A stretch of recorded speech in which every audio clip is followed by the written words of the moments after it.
Today, we'll talk about which are the 5 best picks, how to choose the correct product, and what you should look at before buying. We've ranked these products based on their price, quality, durability, performance, and more. If you'd like to see their price and find out more information, you can check out the links in the description down below. Let's get started.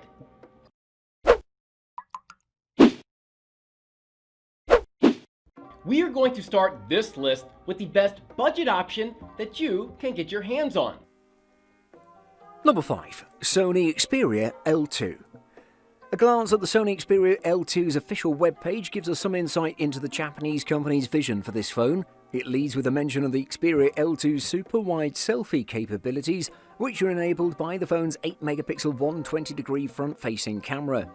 One key feature that was conspicuous by its absence in the Sony Xperia L1 was a fingerprint scanner, so it's good to see that Sony has addressed that with the L2. Sony also makes mention of the fact that the Xperia L2 uses Clear Audio Plus. Sony has always made phones that revel in a certain angular sturdiness, and the Xperia L2 doesn't buck that trend. Flat top and bottom edges and sharp right-angled corners suggest that you could really hurt someone if you swung this phone around in a crowded bar. Talking of the Sony Xperia L2's 5.5-inch LCD display, it's just okay. It's plenty large enough and the basic elements of brightness and colour accuracy are alright for a phone of this price, though taking it outside dulls the display considerably. But it's a shame that once again Sony has gone with a 720p resolution, resulting in a less than ideal pixel density of 267 ppi. Any modern phone with a display that tops 5 inches should ideally have a 1080p resolution by now. It runs on the exact same MediaTek MT6737T quad-core chipset that powered 2017 Sony Xperia L1, and that felt rather sluggish back then. The Xperia L2 has a battery capacity of up to 3,300 mAh, though performance is similar. The Sony Xperia L2 comes equipped with a 13-megapixel f2.0 main camera, which is a more than respectable-looking spec for a budget phone. Sure enough, it's possible to get some nice results, provided the shooting conditions are ideal. In such perfect situations, you'll grab reasonably detailed shots with accurate colours and even a pleasantly natural-looking depth of field effect if you frame things a certain way. If you're an audio obsessive who's on a strict smartphone budget, the Xperia L2 might be worthy of consideration as it lets you personalise and enhance the audio profile. Moving on, we have the most durable model out there. So if you break things often, this will be suitable for you. Number 4. Sony Xperia 10 Plus. Smartphone screens are getting bigger and bezels are getting smaller. That is, unless you're Sony, where bezels are staying about the same and screens are getting longer. The Xperia 10 Plus has a 21:9 aspect ratio, and although it measures 6.5 inches, the slender shape makes it considerably more comfortable to hold than a phone with a more traditional aspect ratio and this size screen. To give you an idea of the Xperia 10 Plus's size, the iPhone XS Max has a 6.5-inch screen and measures 157mm long, 77mm wide and 7.7mm thick. The Sony Xperia 10 Plus has a 6.5-inch screen but is 167mm long, 73mm wide and 8.3mm thick. The 21:9 aspect ratio screen makes the phone longer and thinner. At first it's quite jarring and the screen feels almost restrictive. The major advantage of the slender frame is it's easy to grip the phone even with small hands. It's one of the most comfortable phones to hold, and while the length of the phone takes a short while to get used to, it's a joy once you get the hang of it.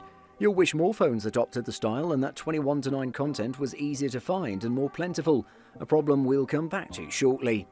Sony's right about the 21:9 aspect ratio being great for watching widescreen films. It really does look excellent, but you're still going to have to live with a bezel at the top of the phone and minimal bezels around the side and bottom too.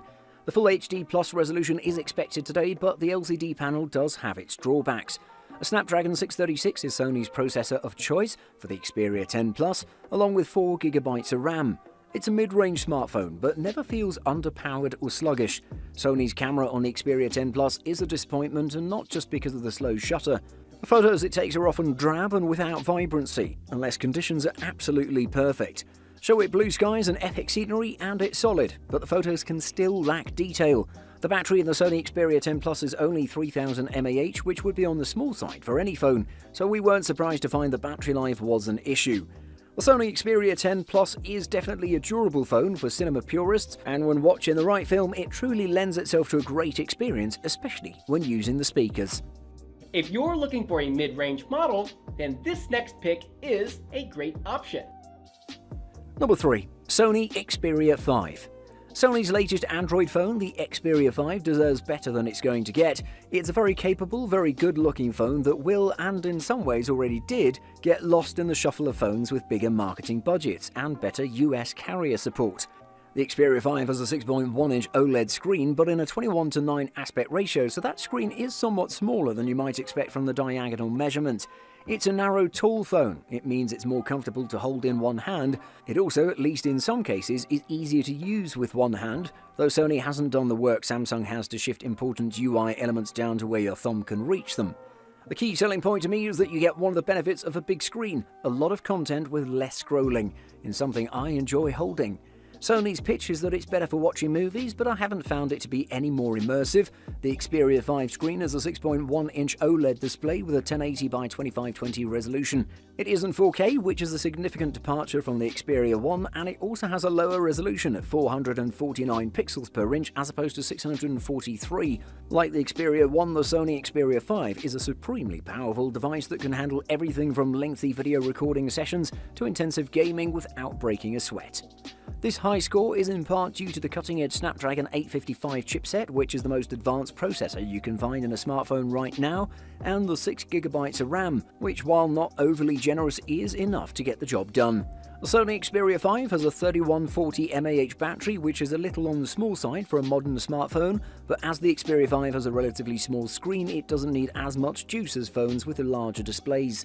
The Sony Xperia 5 camera array consists of three 12-megapixel cameras, f1.6 wide-angle, f2.4 telephoto, and f2.4 ultra-wide. If those specs sound familiar, it's because this combo is exactly the same as the setup in the Xperia 1. If you want to get in on the Sony phone ecosystem or need a decent compact smartphone that's still got a lot of power under the hood, the Sony Xperia 5 is a decent bet for you. Before we talk about the best model overall, let's look at the runner-up for this list. Number 2. Sony Xperia 1. Sony's entire lineup last year, including the Xperia 1, Xperia 5, Xperia 10 and the Xperia 10 Plus, has moved to the 21:9 aspect ratio for the screens. This gives all three phones a unique look and experience that some people may simply not be ready to adopt. Though we've seen a couple more 21:9 phones announced, most notably the Motorola One Vision, Sony's Xperia phones are way ahead of the curve here. Sony loaded up the box with USB-C goodies. In addition to the Xperia 1 itself, the box includes an 18-watt charger, cable, USB to 3.5mm adapter, and even a set of decent USB headphones. There's nothing fancy such as a TCP case or polishing cloth. The phone's 21:9 aspect ratio screen demands that it take on a new shape, one that is narrower than most comparable flagships on the market. Though it has been 4 months since I first saw the phone, I'm still not accustomed to its gangly appearance. People in the real world agreed. Sony provides a bevy of hardware controls to help you interact with the Xperia 1, all of which are on the right side. Let's not forget the IP68 rating, which means the phone can sit in up to 1.5 meters or roughly 5 feet of water for up to 30 minutes before you have to start worrying. Sony has flirted with 4K displays in the past, but this time around it truly delivered. Sony's use of the Qualcomm-made SoC is efficient and quick. I never encountered any performance issues whatsoever with the Xperia 1. To start, a 3330 mAh power cell is a bit small for a flagship.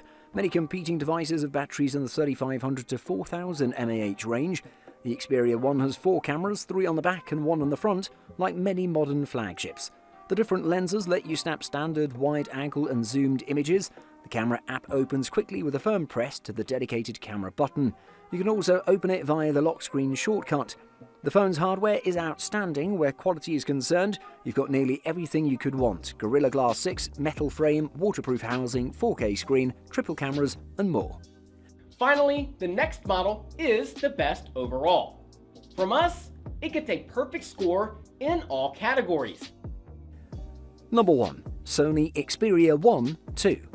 Sony is a huge electronics company. It makes TVs, cameras, headphones, game consoles, and pretty much anything else you could imagine with a circuit board. It's also a market leader in many of these categories. Its Bravia OLED TVs are best in class. Its headphones are some of the most popular on the market. And you can't walk down the street in 2020 without seeing a Sony digital camera. Sony's phone designs have always been unique all the way back to the feature phones of yesteryear. The Xperia 1 II continues this trend. It's a phone that, while incredibly simplistic, is bold in its own right.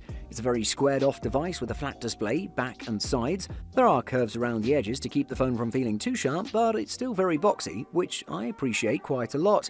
The Xperia 1 II is a true flagship device for Sony. That means it sports the latest Qualcomm Snapdragon 865 processor, 8GB of RAM and 256GB of storage with optional micro SD card expansion. It has IP68 water and dust resistance, it has wireless charging. Honestly, it kind of has it all, and that came through in day-to-day use as well. Battery life on the Sony Xperia 1 II was almost exactly average in real-world testing. I got about 6 hours of screen on time, which lasted a bit more than a day. The Xperia 1 II features 3 distinct cameras on the back of the device. There's a wide 12-megapixel camera with a 1/2.6-inch sensor and a dual PD autofocus, a main 12-megapixel camera with a 1/1.7-inch sensor, dual PD autofocus and OIS, and a telephoto 12-megapixel camera with a 1/3.4-inch sensor, PD autofocus and OIS. With the latest flagship processor from Qualcomm, ample RAM and storage, IP68 water and dust resistance, expandable storage and even a headphone jack, it's got almost everything. Buying guide. Firstly, CPU. The smartphone processor, also known as the chipset or the SoC, is the component that's responsible for just about everything functioning on your smartphone. It's essentially the brain of the system, and most of these processors also come equipped with AI capabilities that essentially make your smartphone as smart as it is today. Secondly, RAM. Coming to RAM, this refers to system memory that smartphones use to hold data that active applications are using. A portion of your smartphone's RAM is always used by the operating system to keep it running, and it's one of the most important parts of a phone. And thirdly, storage. The current standard is 64GB on lower-end models and 128 to 512GB on flagships. With swift sharing apps and technologies, almost all of us import every single gigabyte of data from our previous phones to the new ones. So adequate storage is essential. We recommend that you do not go under 128GB since it'll give you enough breathing room to keep your data as well as download apps to your heart's content. Thanks for watching. I hope you liked the video. If you found it helpful, please remember to leave a like and subscribe to my channel to see more videos like this in the future. If you have any questions related to these products, you can leave a comment below and I'll get back to you as soon as I can.